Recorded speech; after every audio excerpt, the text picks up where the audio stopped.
Yo, what's going on, boys? It's Yap MMA back with another video. Today, I'm going to be matching up some of the winners, some of the losers of UFC Fight Night Saudi Arabia, Adesanya versus Imavov. Before we get straight into it, hit that like button, hit the subscribe button if you haven't already, and let's get straight into it, boys. So starting off with Nasruddin Imavov, he knocked Israel Adesanya out pretty clean KO. Sad to see Izzy like that. I was never a huge Israel Adesanya fan, but I was still kind of sad to see him get knocked out, and be on a 3-fight losing streak now. But good win by Imavov. Definitely looks like a huge contender. He needs a good fight. He needs a good fight at middleweight. He could wait for the belt. He could wait for the belt, but you got him waiting for the belt. You got Hamzat waiting for the belt, and we've got DDP and Strickland fighting next week. So both Hamzat and Imavov will have to wait a while. So that's why I'm matching up Imavov and Hamzat. Winner of this, title contender. Number one title contender. Winner of this gets that shot 100%. Obviously there's going to be Ramadan soon, so Hamzat Chimaev won't be fighting during Ramadan, excuse me. But Imavov said he wants to come back, like May, June. I think it's doable. I think Hamzat could fight in May or June. He fought, I believe it was October when Hamzat fought. So this would be a good matchup. Nasruddin Imavov versus Hamzat Chimaev for the number one contender spot. Winner of that fights either DDP or Strickland, in maybe August or September, something like that. I'm sure the winner of Strickland and DDP either or will want to take a nice little layoff. So this would be a perfect matchup to make for that number one contender spot. But we'll move on to Israel Adesanya. 3-fight loss streak now. Lost to Strickland. Lost the belt. He fought DDP, got subbed by DDP, and just fought Imavov and got KO'd. So, you know, it's either time to hang up the gloves or it's time to move down in the rankings. And I do believe it is time to move down the rankings. I think Izzy still has potential. Obviously he did pretty well in round one against Imavov. Struggled to stay up and back up against the fence. When he was backed up against the fence, he wasn't able to counter shot as well as he usually does. Obviously, he's 35 years old. He's nearing the end of his career, but I do believe he still has a chance at getting a win. And I think his best option would be to move down the rankings and fight somebody like Roman Dolidze. Roman Dolidze is booked with Marvin Vettori very soon, I believe in February or March. So he is fighting soon on the fight night. He's rematching Marvin Vettori. I don't know why they're rematching, but I guess a rematch. I do believe Roman Dolidze will win that fight. I do think he will adjust from his former fight with Vettori, and Vettori's only fought once since fighting Roman Dolidze. Roman Dolidze's fought 3 times. He's won 2 of his last 3, and I do believe that he will be prepared to fight Marvin Vettori. And I think if he wins that, he will move up to number 7 in the rankings, and I think Izzy will be down probably at number 4, number 5 in the rankings. So it's a good fight. I think Izzy could easily get this win over Roman Dolidze. Not easily. What am I saying? Not easily. Obviously, Izzy struggled, with wrestling and stuff, and I think Roman Dolidze would be trying to wrestle Israel Adesanya. So it would be an interesting matchup, but I do think Israel Adesanya would definitely be the better fighter on the feet, and I think, Roman Dolidze struggles to get in and shoot takedowns often. He even struggled against Kevin Holland to try to get close to him. It was just because of the injury that Roman Dolidze won, but I do think this would be a good fight, so I think that's the matchup to make for Izzy. Otherwise, maybe he should retire. But one more fight for Israel Adesanya, for the fans and for everybody. Either way, he's a legend. So we'll move on though to Michael Venom Page. Michael Venom Page said at the end of his fight he still has unfinished business at 170. He's gonna move back down to 170. Just beat Shara Bullet. Very nice win. Obviously very unorthodox style, bouncing around. Shara was never able to adjust. Was never able to properly adjust. So he wasn't able to score anything on the feet, really. Just, MVP outclassed him on the feet. So good win by Michael Venom Page. He still shows that he's one of the best strikers. And in doing so, I think we should match him up against another legend in the striking department, Stephen Wonderboy Thompson. What better fight to make at 170 than MVP versus Wonderboy? These guys are both karate-based fighters, both bouncing around, nice kicks, long range. They close distance very fast. This will be a very, very fun fight, I think. And Wonderboy doesn't want to retire just yet. He wants at least 1 or 2 more fights. Obviously, he just lost to Joaquin Buckley, but Buckley's an up-and-comer. MVP is up there in age as well. Stephen Wonderboy Thompson, 41 years old. Michael Venom Page, 37 years old.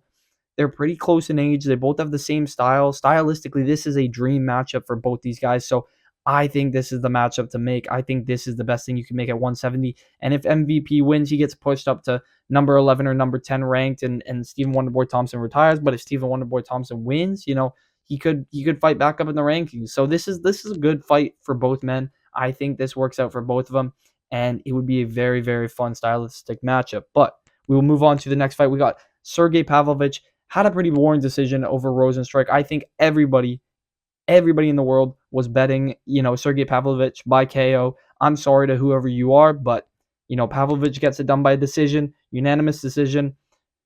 Very awkward. He was going for takedowns against Rosenstrike, and he was pretty boring. I'm not gonna lie, it was a pretty boring fight, but he got the win nonetheless. He got the win nonetheless. He was coming off two losses, so he needed a win. But I don't believe that win, the weak win over Rosenstrike, that decision doesn't really deserve a shot up in the rankings. I think he should still fight down somebody like Sergey Spivak, who he's coming off of a loss, but this would be a decent fight. This would be a pretty close fight. I think both men are well rounded. I think Pavlovich obviously has more power, but Sergey Spivak can get takedowns. He just lost to Jailton Almeida, so the timeline for these two kind of matches up. They both just fought, and I think this would be a good fight. Sergey Spivak can get those takedowns, and he could get Pavlovich to the ground. And honestly, I think Sergey Spivak has a solid chance at winning this fight as long as he doesn't get clipped by Pavlovich. But Pavlovich does have some of the best boxing in heavyweight. But I think this would be a good matchup to make. And if Pavlovich wins this one, especially if he finishes this fight, then I think he deserves a shot back at the top five, and maybe break himself back into the top five, and really get another shot, maybe at the title, maybe rematching Tom Aspinall. We'll see, but Pavlovich has to take baby steps. Baby steps, because, those two losses, losing to Tom Aspinall, got knocked out, and that Volkov loss was really just demoralizing, man. Like, he just looked demoralized, and he just looked completely destroyed mentally. So I think Pavlovich has to build himself back up. So this would be a good matchup. But we will move on to, you already know, Shara Bullet. He lost to MVP. Rough loss, but hey, man, MVP is a great striker. Sharable is still a good striker, but obviously struggled on the feet with MVP, who is a very unorthodox fighter. And I mean, people forget, man, Sharable only has one eye, so respect to him nonetheless, man. Respect to him for even doing what he's doing with one eye. So nonetheless, though, I think we should still book him, in the rankings. I think there's a fight that benefits both guys, and I do believe that that's Paulo Costa. This fight, both these guys need this fight. Paulo Costa's on a losing streak.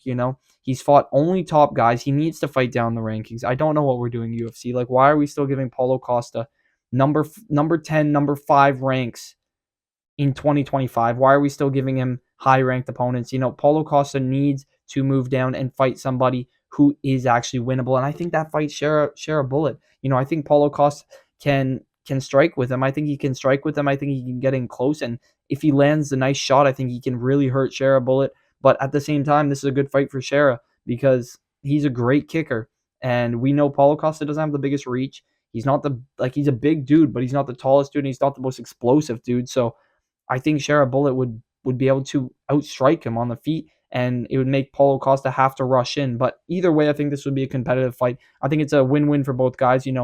Shara obviously lost to MVP, but I think you got to give him a shot with Paulo Costa. I think Paulo Costa just needs a win in general, and I think this is his best chance of getting a win in the rankings at middleweight. Otherwise, Paulo Costa shouldn't be in the top 15, man. But we will move on to Jairzinho, Biggie Boy Rosenstrike. Obviously lost to Pavlovich, got taken down. Couldn't get up. He's 260, and he's got Pavlovich, who's 260 on top of him. Couldn't get up, couldn't get his hands going. His team was trying to hype him up in the end of the second round, but nothing really happened. Pavlovich kind of just stood his ground and got those takedowns on Rosenstrike. So I think Rosenstrike should fight down in the rankings, and he should fight somebody who is very winnable for him. Rosenstrike's kind of a mid-level fighter. He always beats those mid-level fighters or those lower class heavyweights, and I think he would have a very good matchup against Waldo Cortez Acosta. I think this is a decent matchup. Costa's, he's pretty good in the UFC so far. He's only had one loss to Dolima, I believe. And other than that, Costa, he's a decently well-rounded fighter. Kind of same fight style as Rosenstrike. Jabs. He goes in for takedowns. So I think this would be a competitive matchup. I think Rosenstrike's going to be the better striker, but Costa could get in close and get a takedown. But I think this is good rankings wise. Costa's ranked, I think, number 13. Not Paulo Costa. Waldo is ranked number 13, I believe, and Rosenstrike is ranked 9 or 10. So it's close in the rankings, and I think Biggie Boy needs something that is winnable because at heavyweight he's fought almost everybody, most people, and he's lost to the top contenders. So he's got to fight down a bit. But we will move on to a very good prospect, Vinicius Oliveira.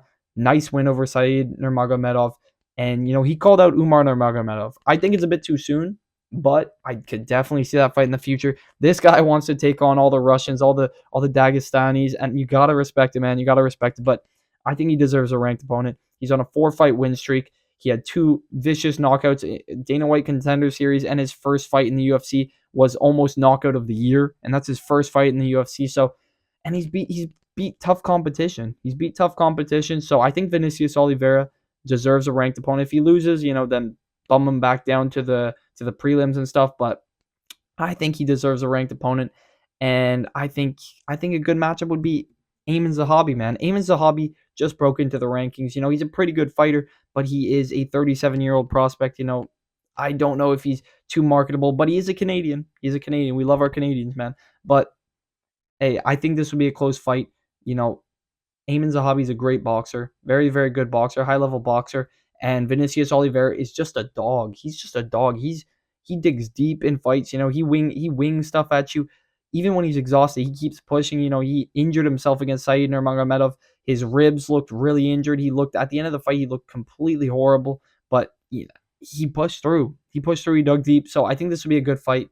Aiemann Zahabi just got into the rankings, but I think he needs to prove himself a bit. And Vinicius Oliveira is very close to the rankings and definitely deserves a top 15. So I think this would be a great matchup to make. But we will move on to the final matchup that I think would be good is Fares Yam. Fares Yam, amazing performance, man. I think he deserved fight of the night. Seriously, I think he deserved fight of the night. But yeah, nonetheless, he's a freak of nature. I'm gonna be honest. His knee looked like he was about to pop out of his leg. Looked absolutely disgusting, but he thugged it out and he got the unanimous decision over another guy who was on a 5-fight win streak. So Fares Yam now has a 5-fight win streak, and he definitely deserves a ranked opponent. I think this guy is a great France prospect. He's also just showed that he can wrestle. He can wrestle. He's a great striker. Overall very well rounded now. And I think a great matchup would be the Tarantula Jalen Turner, man. Jalen Turner fought, I think his last fight was UFC 300. It's been a minute. He's due to come back. Jalen Turner just lost to Renato Moicano. It wasn't that long. It was decently long ago, but he's due to come back. Jalen Turner's due to come back. He's in the rankings. Fares Yam, tall fighter. Jalen Turner, very tall fighter as well. They're going to be matching themselves in height. They're both strikers. I think if anything, Fares Yam is the more likely fighter to shoot a takedown in this, but I think this would be a very competitive matchup on the feet. And I think it's winnable for both guys. Jalen Turner needs to prove himself that he still deserves to be in the top 15. And Fares Yam has proved that he is ready for the top 15 for sure. Great striker, like I said. And he also can mix it up with the wrestling we saw. So I think this would be a great matchup. I think Fares Yam has a solid chance of beating Jalen Turner. And same thing for Jalen Turner. I think Jalen Turner's a great striker. He just needs to stop walking away when he knocks down his opponents. You know what I mean? But hey, what can you do? Nonetheless, though, boys, this is my entire list. This is who I think what the best matchups are next. Matchups are next from UFC Saudi Arabia. If you guys enjoyed the video, hit the like button, hit the subscribe button, drop your comments down below if you guys agree with my list or if you'd like to change something. But I'll catch you boys in the next one. See you.